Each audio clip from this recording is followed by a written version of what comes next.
बिस्मिल्लाहिर्रहमानिर्रहीम। आज हम अपने नेक्स्ट एमसीक्यूज़ डिस्कस करेंगे। कल 50 एमसीक्यूज़ हमने डिस्कस कर लिए थे, तो 51 से ऑनवर्ड हम आज इस वीडियो में डिस्कस करेंगे। 51 एमसीक्यू है, which is most common symptom as MS progress. जैसे जैसे एमएस प्रोग्रेस करता है, MS disease multiple sclerosis progress करती है, तो इसमें हमें मोस्ट कॉमन सिम्टम कौन सी मिलती है? Fatigue, difficulty reasoning and solving problems, depression और फीलिंग ऑफ सैडनेस, या फिर ऑल ऑफ एबव। अगर तो होते कि कौन कौन से सिम्टम्स मिलते हैं, फिर तो ये सारे ऑप्शंस बनते, हम ऑल ऑफ एबव टिक करते। लेकिन स्टेटमेंट में देखिए हमसे पूछा गया मोस्ट कॉमन सिम्टम, तो मोस्ट कॉमन सिम्टम है हमारे पास फटीग, एग्जॉस्शन। क्वेश्चन नंबर 52 है, an exam of nervous system may show reduced nerve function in one area of the body, or the reduced nerve function may be spread over many parts of the body. This may include abnormal reflexes, decreased ability to move a part of the body, decreased or abnormal sensation. Diagnosis, अब हमें क्या बताया गया है कि nervous system related जो है nerve function reduce हुआ है, तो ये कौन सा डायग्नोसिस बनेगा? सिम्टम्स की बेस पे पार्किंसन डिजीज़। नहीं, पार्किंसन डिजीज़ में हमें ये सिम्टम्स नहीं मिलते। निस्थीनिया ग्रेविस में भी ये नहीं होते, क्योंकि उसमें फेस की इन्वॉल्वमेंट मोस्टली होती है। चार्ली, मल्टीपल स्क्लेरोसिस, तो इसका करेक्ट ऑप्शन है चार्ली। आल भी नहीं हो सकता हमारे पास, ठीक है। नेक्स्ट है 53, possible complication in MS include. Complications कौन सी होती हैं एमएस में? डिप्रेशन, डिफ़िकल्टी स्वेल्विंग, डिफ़िकल्टी थिंकिंग, या फिर आल। तो ये सारे ही कॉम्प्लिकेशंस हमें मिलते हैं मल्टीपल स्क्लेरोसिस में। क्वेश्चन नंबर 54 है, which is not a typical clinical manifestation of MS. कौन सी टिपिकल मैनिफेस्टेशन नहीं है? Nystagmus, sudden burst of energy, weakness in the extremities, या फिर नन। निस्टैग्मस हमें मिलता है वीकनेस इन द एक्सट्रीमिटीज़ में मिलती है, लेकिन सडन बर्स्ट ऑफ एनर्जी नहीं होता, सडन लॉस ऑफ एनर्जी हो जाती है। तो ऊपर भी हमने पढ़ा है एग्जॉस्शन और फटीग इसमें टिपिकल साइन और सिम्टम है, तो बीटा इसमें नहीं होगा। क्वेश्चन नंबर 55 है, प्रोग्रेसिव सेल डिजनरेशन इन सब्सटेंशिया नाइग्रा। अब बेसल गैंग्लिया की बात हुई है, सब्सटेंशिया नाइग्रा की बात हुई है। These changes reduced dopaminergic output from the substantia nigra a part of basal ganglia, resulting in inhibition of activation of cerebral cortex causing bradykinesia. ठीक है, अब इसकी वजह से हो क्या रहा है? ब्रेडिकाइनेजिया हो रहा है, सारी मूवमेंट स्लो डाउन हो रही है। डायग्नोसिस हमारे पास क्या है? Post polio syndrome. नहीं, ये नहीं हो सकता, क्योंकि उसमें हमारे पास लोअर एक्सट्रीमिटी मोस्टली इन्वॉल्व होती है। मिस्थीनिया ग्रेविस, उसमें हमारे पास फेस की इन्वॉल्वमेंट है। हमें ऊपर स्टेटमेंट में ऐसा कुछ नहीं बताया गया। मल्टीपल स्क्लेरोसिस अभी हमने पढ़ा है ऊपर के नर्व फंक्शन उसमें हमें रिड्यूस्ड मिलते हैं, लेकिन यहाँ पे नर्व्स की भी बात नहीं हुई। तो इसका करेक्ट ऑप्शन हमारे पास बनेगा Parkinson disease delta. Question number 56 है, these are the symptoms of mask like face gait characterized by small shuffling steps and absence of arm swing called shuffling gait. अब हमें सिम्टम्स बताए गए हैं। मास्क लाइक फेस है, जिसे monkey face भी कहते हैं। गेट उसकी क्या है? वही फैसिनेटिंग गेट बताई गई है, शॉर्ट और शफलिंग गेट है। आर्म स्विंग भी एब्सेंट है। तो ये क्या है? Multiple sclerosis, Parkinson disease, polio, या फिर स्ट्रोक। ये सारे सिम्टम्स हमें पार्किंसन डिजीज में मिलते हैं। बीटा इसका करेक्ट ऑप्शन। क्वेश्चन नंबर 57 है, levodopa drug is converted to the dopamine in the brain, anticholinergic drug to reduce nerve to the muscle transmission and so reduce tremors and rigidity. These drugs are used for the treatment of, हम levodopa किस disease के लिए use करते हैं? Parkinson disease, MS, reflex sympathetic dystrophy, या फिर none. तो इसका करेक्ट ऑप्शन बनेगा अल्फा पार्किंसन डिजीज़। नेक्स्ट है हमारे पास question number 58, A 67-year-old male patient came to your physiotherapy department presenting with tremor, troubling in the limbs, jaws and face, rigidity or stiffness of the limb, trunk akinesia, और साथ क्या मतलब postural instability, impaired balance and coordination।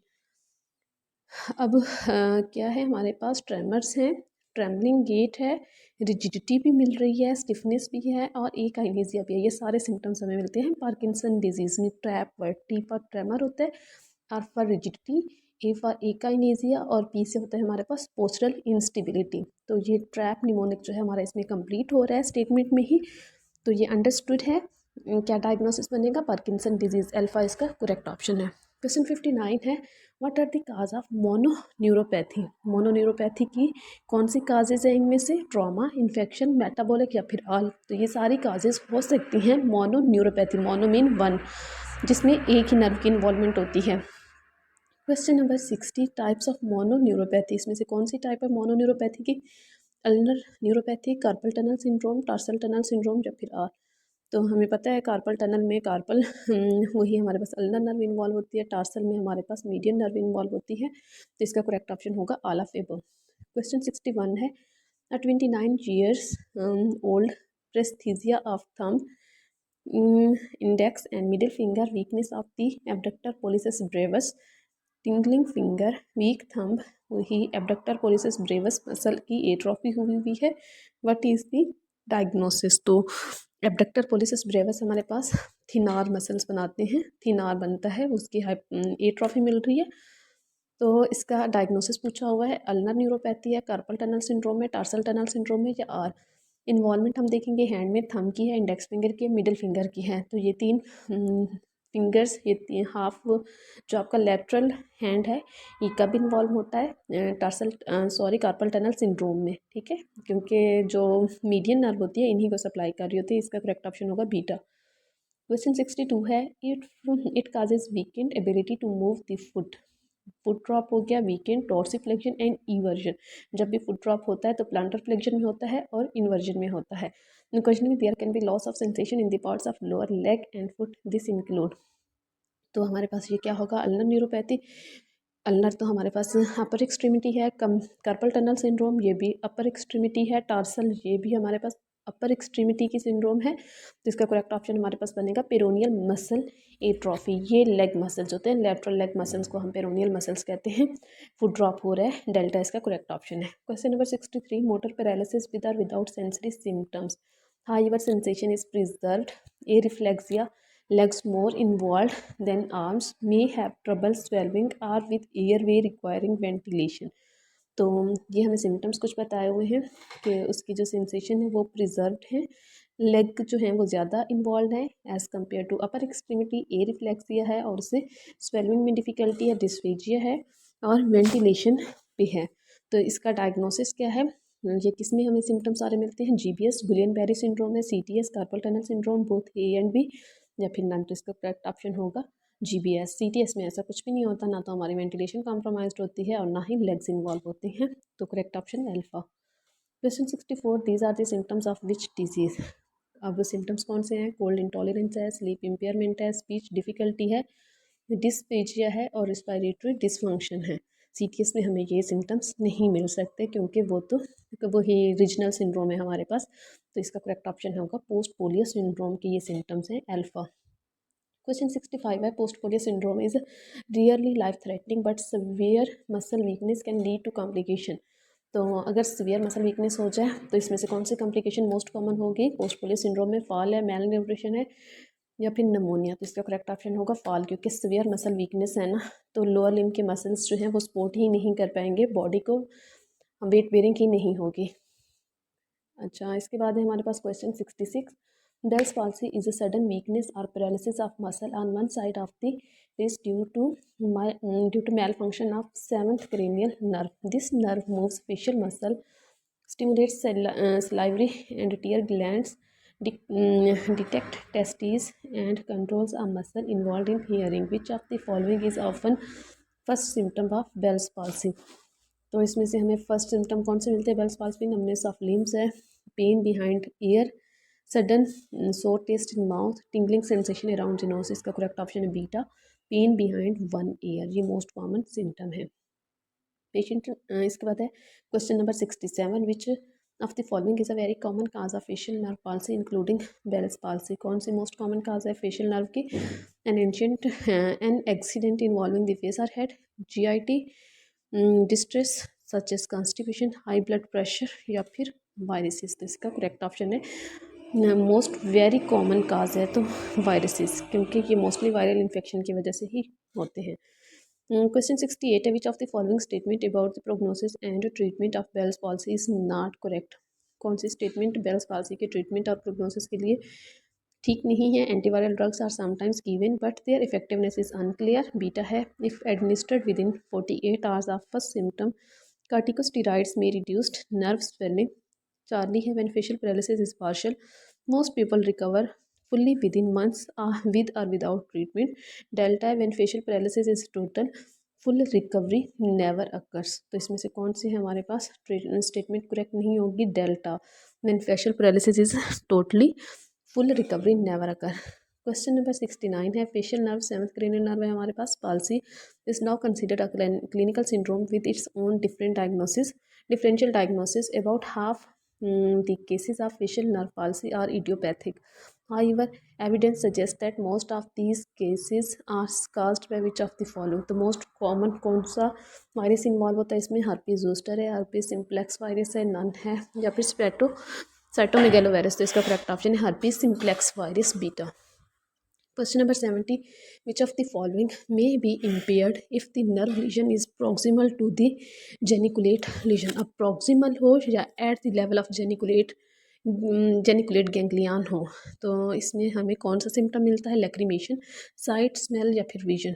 तो इसमें lacrimation जो है वो impaired हो जाती है, साइट, स्मेल और विजन वो इंटैक्ट रहेंगी। इम्पेयरमेंट हमें हमेशा लैक्रिमेशन की मिलेगी, चाहे वो प्रॉक्सिमल हो या एट द लेवल हो।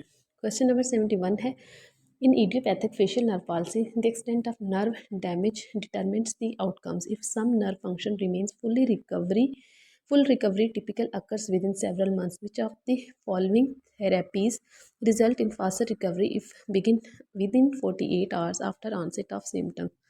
तो कौन सी हम करेंगे इसमें ट्रीटमेंट, कौन सी थेरेपी को फॉलो करेंगे? एंटीवायरल ड्रग्स हैं, कार्टिकोस्टेरॉइड्स हैं, आइसोटोनिक सेलाइन है, या फिर टॉर्सोरेफी है। तो इसका करेक्ट ऑप्शन है हमारे पास कार्टिकोस्टेरॉइड्स बीटा। क्वेश्चन नंबर 72 है vertigo is most commonly associated with which part of the year? Year के कौन से पार्ट से ये, किस पार्ट से ये रिलेट करती है vertigo? Head, mind, inner ear या फिर आल? तो इनर ईयर, जब भी इनर ईयर की इन्वॉल्वमेंट होगी तो हमें वर्टाइगो मिलता है। क्वेश्चन नंबर 73 है व्हाट काजेज वर्टाइगो? कौन सी काज है इनमें से वर्टाइगो की? Head trauma and migraines, cold viruses और ear infection, balance and hearing disorder या फिर आल? तो इसका करेक्ट ऑप्शन हमारे पास बनेगा आल, क्योंकि ये सारी काजेज हैं। हेड ट्रॉमा भी काज कर सकता है वर्टाइगो को, माइग्रेन्स भी, कोल्ड वायरसेस भी, ईयर इन्फेक्शन, बैलेंस और हियरिंग प्रॉब्लम। क्वेश्चन नंबर 74 है अ 75-year-old woman was admitted following a fall. During an assessment of her, she complained of balance problem and dizziness whenever she looked upward. For example, to hang laundry on her washing line outside. अच्छा, अब हमें यहाँ पे एक scenario दिया गया है जिसमें फॉल के बाद एक फ़ीमेल आती है और उससे कंप्लेन क्या है कि जब भी वो लुक अपवर्ड, ऊपर की तरफ देखती है, तो उसे डिजीनेस फील होती है, बैलेंस प्रॉब्लम उसे होते हैं। तो इसमें से डायग्नोसिस पूछा हुआ है मोस्ट कॉमन, क्या किस में ये सिम्टम हमें मिलते हैं? बेनाइन प्रोक्सिस्मल और ऑक्सिस्मल पोजिशनल वर्टाइगो है, सर्वाइकल स्पॉन्डिलोसिस है, कंकशन है, या थोरेसिक आउटलेट सिंड्रोम है। तो इसका करेक्ट ऑप्शन है हमारे पास BPPB, benign paroxysmal positional vertigo. Question number 75 है 75-year-old woman was admitted following a fall. During an assessment of her, she complained of balance problem and dizziness whenever she looked upward. For example, to hang laundry on her washing line outside. वही statement है जो हमें question 74 में दी गई है, लेकिन यहाँ पे ऑप्शन थोड़े से डिफरेंट हैं। तो ये किसके साथ रिलेट करती हैं सिम्टम्स? बीटा हिस्टीन है, एप्लीस मैनुअर है, referral to neurology, referral to thoracic surgery. तो इसमें क्या है? ये हमारे पास करेक्ट ऑप्शन एप्लीस मैनुअर, क्योंकि एप्लीस मैनुअर ही बेनाइन पैरोक्सिस्मल पोजिशनल वर्टाइगो का सेकेंड नेम है। बीटा इसका करेक्ट ऑप्शन होगा। क्वेश्चन 76 है 50-year-old woman comes to the office because she has had drooping of her right upper lid for the past week. She says she also had trouble vision that improves if she closes one of her eyes.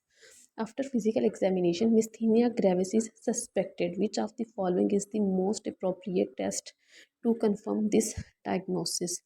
इसमें से हम कौन सा test करवाएंगे? Anti कोलिनेस्ट्रेस test है, electromyography है, आइसपैक्स test है, या MRI है? तो इसमें मिस्थीनिया ग्रेविस है। मिस्थीनिया ग्रेविस में मोस्टली हमारे पास मसल की जो वीकनेस है वो प्रोग्रेसिव होती है, तो इसमें हम मसल रिलेटेड ही टेस्ट करवाते हैं। इलेक्ट्रोमायोग्राफी इसका करेक्ट ऑप्शन है। Question number 77 there are many treatment available for patients with myasthenia gravis and practitioners can use a variety of treatment to relieve symptoms. However, if a patient is less than 80 years of age and has generalized myasthenia gravis, which of the following is the most beneficial treatment? अब as हमें बताया गया है 80 से ज़्यादा है और generalised मिस्थीनिया gravis है, मतलब उसकी फुल बॉडी वीकनेस है मसल की। तो हम ट्रीटमेंट कौन सा देंगे? कॉर्टिकोस्टेरॉइड थेरेपी करेंगे, मोनोक्लोनल एंटीबॉडीज़ देंगे, प्लाज्मा एक्सचेंज करेंगे या थाइमेक्टमी करेंगे। तो इसका करेक्ट ऑप्शन होगा थाइमेक्टमी के, हम थाइमस ग्लैंड को ही रिमूव कर देंगे क्योंकि जनरलाइज्ड मिस्थीनिया ग्रेविस है। तो इसमें सस्पेक्ट हम करेंगे कि वही थाइमोमा है, बिनाइन ट्यूमर है थाइमस ग्लैंड का, उसको ही हम रिमूव कर देंगे। जब हम रिमूव कर देंगे तो हमें जो मसल्स की वीकनेस थी ना उसमें थोड़ी सी रिकवरी मिलेगी। क्वेश्चन नंबर 78 है, which of the following is not a typical cause of thoracic outlet syndrome. इसमें से कौन सी काज नहीं है टॉस की? Anatomical abnormalities such an extra rib, repetitive movement, pregnancy या फिर इन्फेक्शन। तो इसका करेक्ट ऑप्शन है इन्फेक्शन। इन्फेक्शन टॉस की काज नहीं हो सकते। क्वेश्चन 79 है, this is a group of disorders that occur when blood vessels are nerves in the space between your collar bone. कलवार मतलब हमारे पास क्या है, clavicle and your first rib are compressed. तो इसे हम क्या कहेंगे? Thoracic outlet syndrome, brachial plexus injury, CTS या नन। तो इसका करेक्ट ऑप्शन बनता है thoracic outlet syndrome, alpha. Question 80 है, which are the types of thoracic outlet syndrome. कौन सी टाइप्स हैं थोरेसिक आउटलेट की? Neurogenic thoracic outlet, Venus toss है, आर्टीरियल टॉस है या फिर आल। तो इसका करेक्ट ऑप्शन है हमारे पास डेल्टा आल। नेक्स्ट है हमारे पास नेक्स्ट है हमारे पास 81, the upper motor neuron impairment produces the following change of muscle tone.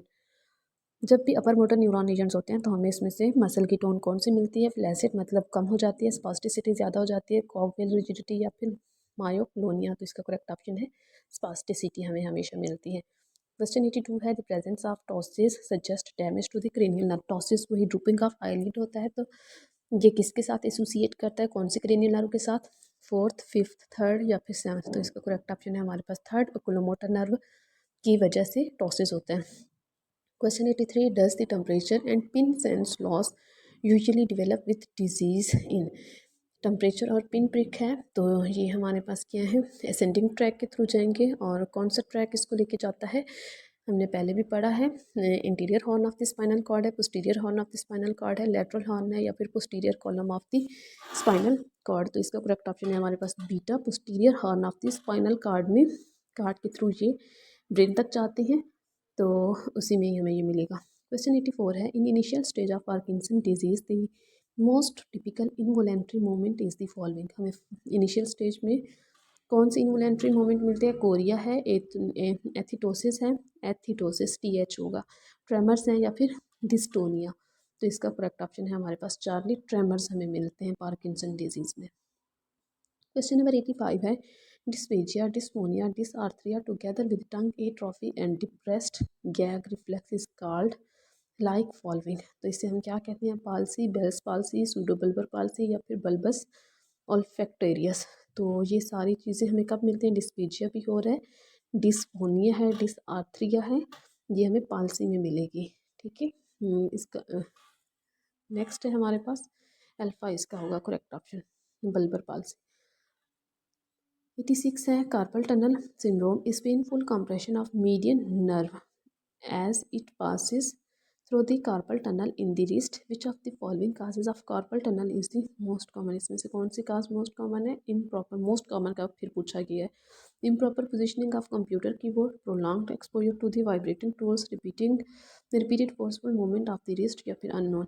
तो ये सारी इसकी काजेज हैं, लेकिन हमसे पूछा गया स्टेटमेंट में मोस्ट कॉमन काज। तो इसका करेक्ट ऑप्शन बनेगा इडियोपैथिक, अननोन रीजन जो है इसकी मोस्ट कॉमन काज होती है idiopathic, delta.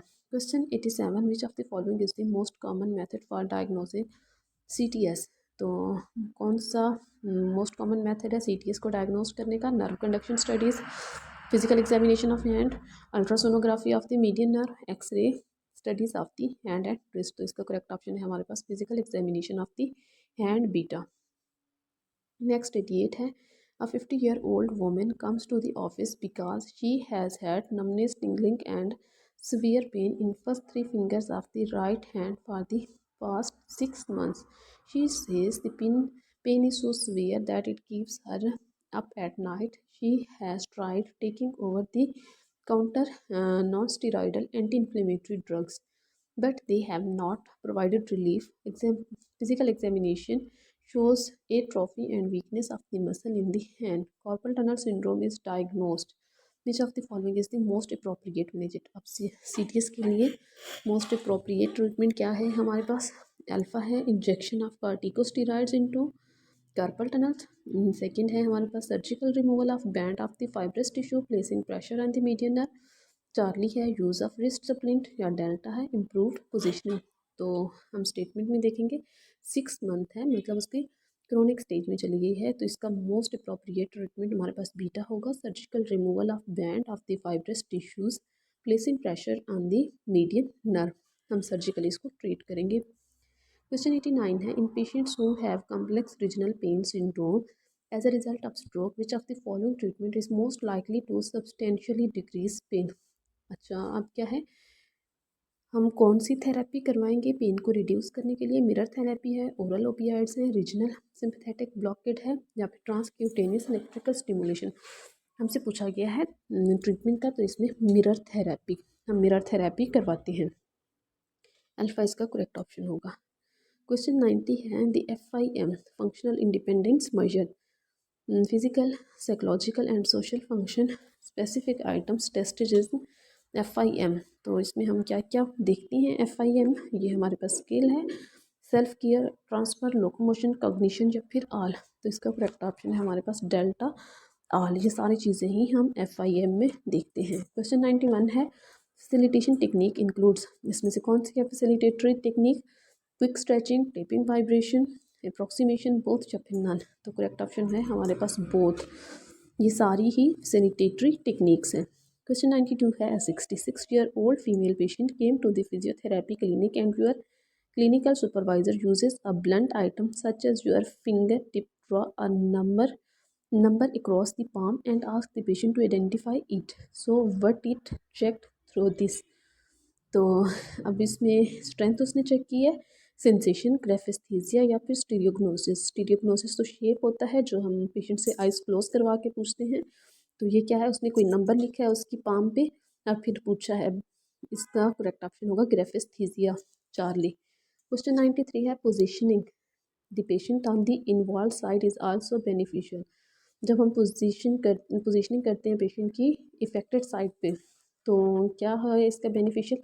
Increase weight bearing increase proprioception both या फिर नन. तो इसका करेक्ट ऑप्शन है बोथ चार्ली. वेट बेरिंग भी इंक्रीज होती है इससे और प्रोप्रियोसेप्शन भी इन्वॉल्व एक्सट्रीमिटी की इम्प्रूव होगी. क्वेश्चन 94 है grades for the level of independence for stroke. Level of independence के कितने ग्रेड्स होते हैं? 0 to 4 0 to 6 0 to 3 0 to 5. तो इसका करेक्ट ऑप्शन है 0 to 6. इसके टोटल 7 ग्रेड्स होते हैं या फिर ये भी हो सकता है 1 to 7 या फिर 0 to 6 लेकिन टोटल ग्रेड 7 ही होंगे. क्वेश्चन 95 है which of the following is the most common demyelinating event in patient with MS. कौन सा मोस्ट कॉमन डीमाइलिनेटिंग इवेंट है मल्टीपल स्क्लेरोसिस में? एटेक्सिया ऑप्टिक न्यूराइटिस पेरेस्थीसिया या फिर डिसऑटोनोमिया. तो इसका करेक्ट ऑप्शन है हमारे पास एटेक्सिया अल्फा. नेक्स्ट है हमारे पास question 96 a female patient with multiple sclerosis is receiving baclofen. The nurse determines that the drug is effective when. अच्छा कब ये ड्रग इफेक्टिव होगी baclofen? Induce sleep stimulate the client appetite relieve muscle spasticity reduce the bacterial urine count. तो इसका correct option है Charlie relieves muscle spasticity क्योंकि ये muscle relaxant है बैक्लोफिन. नेक्स्ट है हमारे पास question 97 when you treat a patient of stroke what should be the main structure of your goals regarding treatment plan. तो स्ट्रोक पेशेंट को treat करने के लिए हम कौन सा ट्रीटमेंट प्लान फॉलो करेंगे? Good smart measurable B&C. तो इसका करेक्ट ऑप्शन है स्मार्ट. स्मार्ट हमारे पास निमोनिक है. इसमें क्या है एस फॉर स्पेसिफिक होता है M फॉर मेजरेबल होता है A फॉर अचीवेबल होता है R से हमारे पास रेलिवेंट और T से टाइम बाउंड. क्वेश्चन नंबर 98 है a patient having cerebellar injury he came to your physiotherapy department. You are asked to check his balance and coordination. Which test you will perform? है क्या cerebellar injury है तो हम कौन से test करवाएंगे उसका फंक्शन चेक करने के लिए? सेरिबेलर का finger to nose test tandem walk and Romberg sign both या फिर डेल्टा है MRI. तो इसका करेक्ट ऑप्शन है बोथ A and B क्योंकि हम इसकी कोऑर्डिनेशन भी चेक करेंगे उसका बैलेंस भी चेक करेंगे. क्वेश्चन नंबर 99 है, a language disorder caused by damage in a specific area of brain that controls language expressions and comprehension is called as. इसको हम क्या कहेंगे, डिसआर्थरिया, एफेजिया, स्लर्ड स्पीच या फिर एबनॉर्मल स्पीच। तो इसका करेक्ट ऑप्शन है हमारे पास बीटा, एफेजिया। लैंग्वेज डिसऑर्डर है जिसमें क्या है कि हमारे पास लैंग्वेज एक्सप्रेशन और कंप्रीहेंशन में मसला आ रहा है। नेक्स्ट है हमारे पास last question 100। If a patient having brain injury came to you in emergency room, he is unable to tell his name, place and time, so what you will call this person. वो ना तो आपको नाम बता सकता है, ना place, और ना ही टाइम बता सकता है। तो पेशेंट क्या होगा, ओरिएंटेड होगा, डिसओरिएंटेड होगा, पार्शली ओरिएंटेड या फिर कम्प्लीटली ओरिएंटेड। इसका करेक्ट ऑप्शन है डिसओरिएंटेड, बीटा। हमारे 100 MCQs कंप्लीट हो गए। नेक्स्ट इंशाल्लाह हम किसी और टॉपिक के MCQs डिस्कस करेंगे। तब तक अल्लाह हाफिज़।